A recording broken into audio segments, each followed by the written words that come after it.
হচ্ছে। চুয়াডাঙ্গায় দুপুর 2:30টার দিকে জেলা যুবদলের ব্যানারে জেলার শহীদ হাসান পুরো বাংলাদেশ শোক পালন করছে, শোকাহত।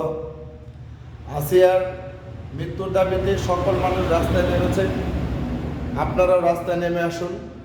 ধর্ষণকারীদের বিচার চাই, বিচার হতে হবে।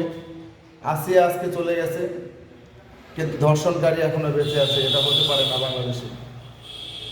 আসিয়ার পরিবার আজকে ভেঙে পড়েছেন। তো আমরা চাই সকলেই মাঠে আসব।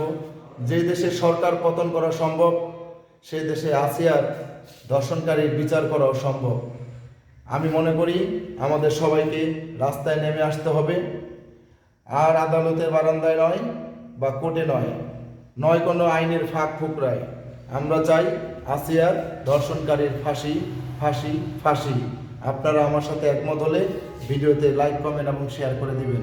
আমরা আসিয়ার মৃত্যুর এবং ধর্ষণের দুটোরই বিচার চাই, এবং সর্বোচ্চ বিচার, জনসম্মুখে বিচার, যেন পরবর্তী আর কোনো ধর্ষণকারী জন্ম না নেয়, যেন আর কোনো আসিয়ার এইভাবে জীবন না দিতে হয়। বন্ধুরা, ব্যাপারটা সবাই নর্মাল ভাববেন না।